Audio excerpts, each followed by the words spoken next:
One of the things that's perverse about the leftist philosophy, and I would say this particularly about Marx, is that although the socialists, even the labor union socialist types who are much more forgivable, one of the things they presume is that, well, capitalism is bad, and there's an implicit presumption there that there's actually something wrong with the entire monetary exchange system and perhaps something wrong with the idea of money per se. But all you have to do to address social problems is redistribute money. And that is it's such a primordial, it's such a primitive and unsophisticated theory, because as you pointed out, if you do delve into these situations in depth, one of the things you find is that things are so broken and damaged at the bottom end of the socioeconomic pyramid, let's say, that the provision of money is not going to help in the least. Yeah, that's right. And I think that they also make the fundamental mistake that they look at redistribution as the miracle, right? The miracle solution. But in fact, production is the miracle. For almost all of human history, we produced very little per capita. And so with capitalist production, which is presupposed in the Marxist economic analysis, I mean, this is a miracle. The fact that we have the standard of living that we have, the fact that we've been able to reduce extreme poverty globally by such a large extent in the last 30, 40, 50 years as India and China moved away from a more socialist and centrally planned system. I mean, that is a miracle. I mean, it's a miracle of human invention. And so I think that at the same time, you feel a sense of guilt almost naturally, because you see this great abundance and then you see its distribution. But the question of how to solve that is very complex. It's very difficult. And to dovetail on what you were saying, it's like I've spent times in these poor neighborhoods, and then I found, like, you'd see people at 1 a.m. just like huge groups of people partying, fighting. You'd see spikes in violence on a monthly cadence. And I remember talking to someone and say, hey, why is everyone out today? It's like, well, the EBT money hit. And so when you have an infusion of cash into these communities, for example, you can even just see the social patterns, arrests, violence, etc. And you kind of start to understand, okay, money alone is not the solution. It has to be obviously resources, money that is, I think, earned, and then also that is in the context of a culture that has a set of values that can hold it together. And look, all over, and I think especially in the United States, that cultural net has really been shredded, and it cannot be solved like the way we've been doing it since 1964, 65, really the late 1960s by the time it got off the ground. The war on poverty, spending trillions of dollars now, has not solved it. I think, if anything, what I've observed in studying the historical record and then studying it empirically, looking at it face to face, poverty is much worse now, even though you have a higher median income. And so we have this paradox where we have actual material wealth. Poor people in the United States are richer than almost every other group globally, and yet the experience is much worse. And I think that in my travels abroad, it's like, almost if you have to choose from a cultural standpoint, would you rather be poor in maybe a developing country, buffeted from some of these things, or poor in the United States, which in many cases it's like a hellscape, violence, addiction, mental illness, kind of shredded social net. And these aren't easy questions, and they certainly don't have easy answers.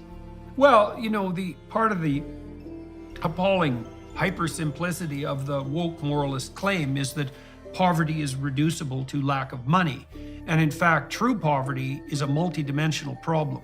And the multidimensional problem is essentially something like lack of proper placement within a functioning social hierarchy and lack of forward vision. And then what happens if people don't have anything they regard as useful, productive, and generous to do that they're committed to?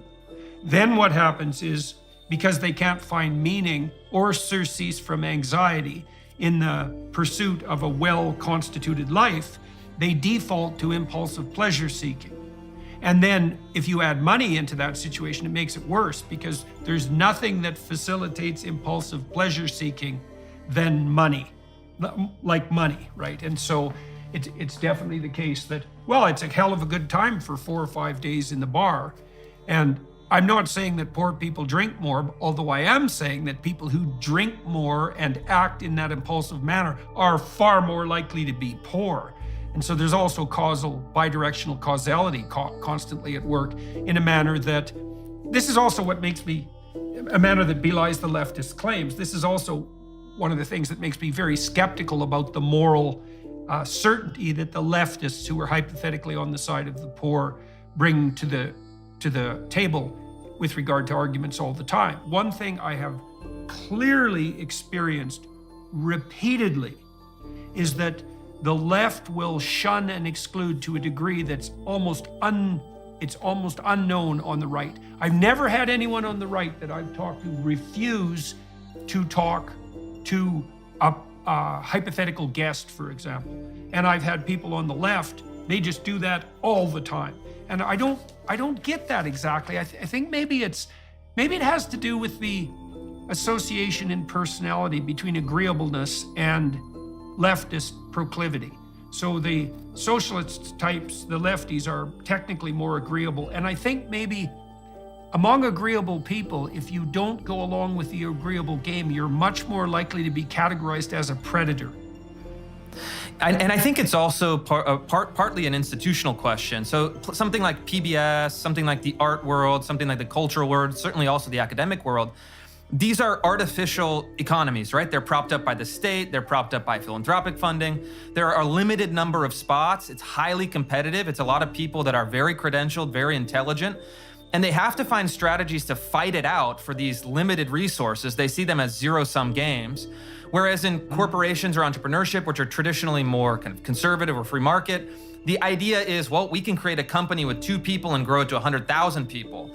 There's a sense of expansion. There's a sense of possibility. They've moved from a unit of analysis or a basis of analysis of economics, a material basis, to a metaphysical basis on identity. And that's very unstable. Oh, yeah. I mean, it's so unstable. And then you have games that are not played on, hey, let's kind of advocate for wages or working conditions or cash redistribution. You're actually then jockeying on the position of identity. And so you have an economically artificial institution, limited positions, highly ambitious people that are then jockeying for position based on identity. I mean, it's like that is a recipe right, so for it's a real toxic derivative game in some sense, right? So it's already a derivative of reality when you're talking about money. But when you're talking about identity, you've moved one step further up the abstraction hierarchy, like a financial derivative. And so things get very unstable and vacillate a tremendous amount. I mean, because the Marxist game, as you pointed out, for the longest time, and then even the valid socialist game, was essentially economic. Like the fundamental battlefield was, what slice of the pie does the working class get? And certainly labor leaders and people like that who were genuine socialists in the English tradition rather than the Marxist tradition were doing what they could to be, some of them at least, to be an honest voice for the oppressed working class. And also, I think, as some intelligent leftists still continue to do, and I'm thinking about people like Russell Brand, we're also pretty good voices to fight against the dangers of corporate gigantism and regulatory capture, which is something that, well, clearly needs to be addressed probably more now than it has been necessary in the last 70 years, because that's a real threat.